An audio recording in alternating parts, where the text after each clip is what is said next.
Bismillah, Assalamualaikum warahmatullahi wabarakatuh. Saya Fitra Amalia dari kelompok 2 ingin membahas materi mengenai syarat dan rukun nikah. Menikah adalah salah satu sunnah yang diajarkan oleh Nabi Muhammad SAW, sekaligus untuk meneruskan keturunan. Menikah banyak keutamaannya, salah satunya tentu saja bisa menghindari zina. Dalam hadis diriwayatkan Imam Bukhari, Rasulullah SAW bersabda, "Wahai para pemuda, barang siapa di antara kalian yang mampu menikah, maka menikahlah, karena menikah lebih dapat menahan pandangan dan lebih memelihara kemaluan. Dan barang siapa yang tidak mampu, maka hendaklah ia berpuasa, karena puasa dapat menekan syahwatnya." Kemampuan di sini bukan sekadar batin saja, tetapi juga secara ekonomi dan ilmu, karena menikah adalah membentuk keluarga untuk mendapat ridho Allah. Bahkan dalam syariat, jika mampu secara lahir, batin, ekonomi, dan bisa berlaku adil, maka laki-laki dibolehkan berpoligami atau menikah maksimal hingga 4 perempuan. Tapi jika tak mampu, jangan coba-coba karena justru bisa terjerumus ke maksiat. Selanjutnya, saya Asrina M. akan membacakan materi saya tentang syarat nikah. Berikut adalah syarat nikah dalam Islam yang harus diperhatikan. Yang pertama, kedua pengantin beragama Islam. Yang kedua, bukan laki-laki mahram bagi calon istri. Yang ketiga, mengetahui wali nikah. Yang keempat, tidak sedang melaksanakan haji. Dan yang kelima, tidak atas paksaan. Nikah dianggap sah apabila kedua belah pihak, yaitu mempelai laki-laki dan perempuan, memenuhi syarat-syarat sebagai berikut. Syarat pengantin laki-laki yaitu: 1. Tidak dipaksa atau terpaksa. Yang kedua, tidak dalam ihram haji atau umrah. Yang ketiga, Islam apabila kawin dengan perempuan Islam. Adapun syarat pengantin perempuan yaitu: 1. Bukan perempuan yang dalam masa iddah. Yang kedua, tidak dalam ikatan perkawinan dengan orang lain. Yang ketiga, antara laki-laki dan perempuan tersebut bukan muhrim. Yang keempat, tidak sedang dalam ihram atau haji atau umroh. Yang kelima, bukan perempuan musyrik. Selanjutnya, saya Rahmati Hidayah akan membacakan tentang rukun nikah. Yang pertama, calon pengantin laki-laki. Ikatan pernikahan dimulai ketika akad nikah dilaksanakan, di mana calon pengantin laki-laki mengikat perjanjian dengan wali dari pengantin perempuan. Demikian pula, calon pengantin laki-laki wajib menghadiri akad nikah tanpa melalui perwakilan, sebab ini merupakan tahap penyerahan tanggung jawab wali kepada perempuan kepada calon mempelai laki-laki. Yang kedua, calon pengantin perempuan, syariat Islam menyebutkan bahwa sahnya ikatan pernikahannya adalah ketika ada pengantin perempuan yang halal untuk dinikahi. Islam juga memberikan larangan kepada pria untuk menikahi perempuan yang haram dinikahi. Laki-laki haram menikahi perempuan yang terikat pertalian sedarah, hubungan persusuan, dan hubungan kemertuaan. Atas nama Ahmadi Farmansyah akan menjelaskan materi mengenai wali. Wali nikah pihak perempuan antara lain ayah, kakek, dan saudara dari garis keturunan ayah. Orang-orang yang berhak menjadi wali diantaranya ayah, kakek dari pihak ayah, saudara laki-laki kandung, saudara laki-laki si ayah, saudara kandung ayah, dan anak laki-laki dari saudara ayah kandung. Hadis ini berdasarkan hadis Nabi yang mengatakan, tidak sah nikah kecuali dengan keberadaan wali dan dua saksi yang adil. Wali nikah haruslah seorang laki-laki, tidak boleh seorang perempuan, berdasarkan hadis berikut ini. Dari Abu Hurairah, ia berkata, Rasulullah SAW bersabda, perempuan tidak boleh menikahkan atau menjadi wali terhadap perempuan dan tidak boleh menikahkan dirinya. Wali sendiri ialah sebutan untuk pihak lelaki dalam keluarga atau lainnya yang bertugas mengawasi keadaan atau kondisi seorang perempuan, khususnya dalam urusan nikah. Definisi tersebut senada dengan pernyataan Mustafa al-Hind dan Mustafa al-Bikha.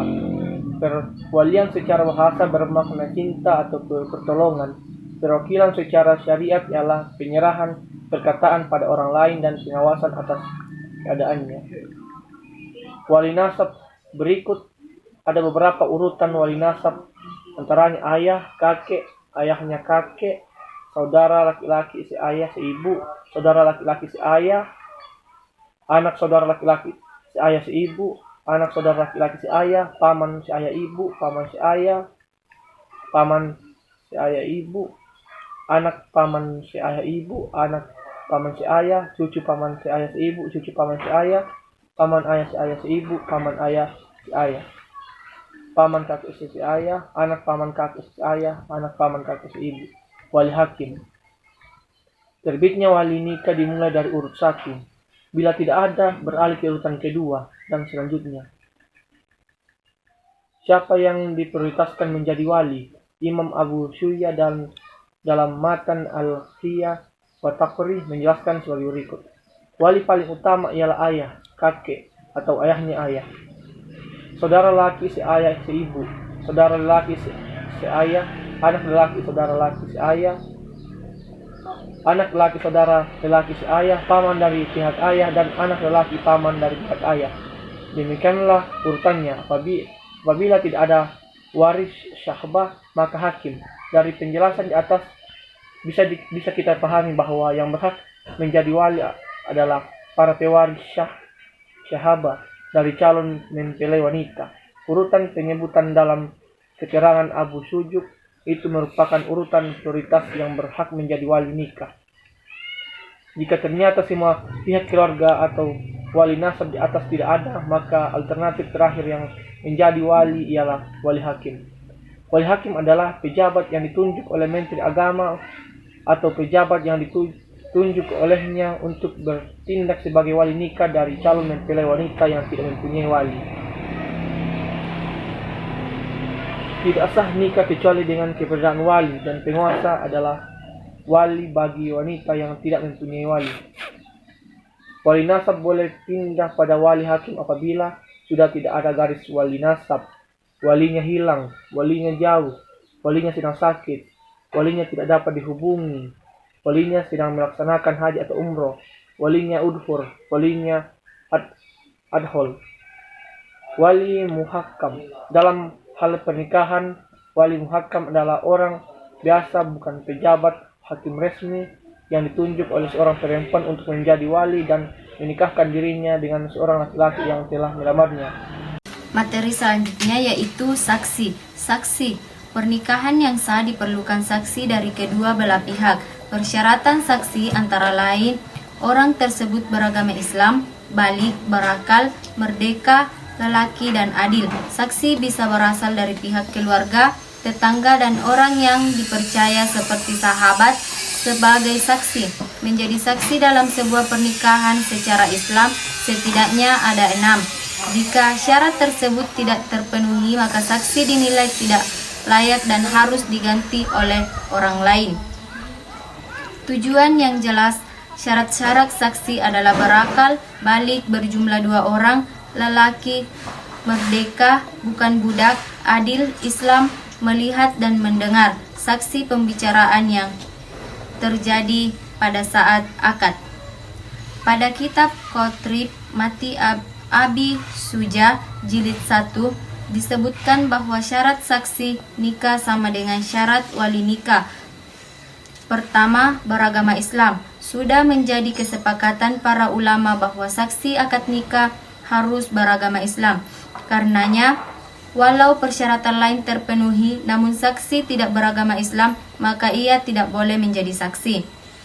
Kedua, balik. Balik atau dewasa adalah salah satu syarat wali nikah. Karena itu, anak kecil atau sudah tamsyir tidak boleh jadi saksi nikah. Umumnya adalah kemampuan berpikir dan bertindak secara sadar dan baik. Dilansir laman Jabar. Ketiga, berakal sehat. Maknanya adalah orang tersebut tidak sedang mengalami penyakit jiwa atau gila yang menghilangkan akal akalnya saat itu. Keempat, merdeka. Merdeka maknanya tidak menjadi budak dari orang lain, karena budak tidak bisa bertindak sendiri dan ada di bawah kekuasaan tuannya.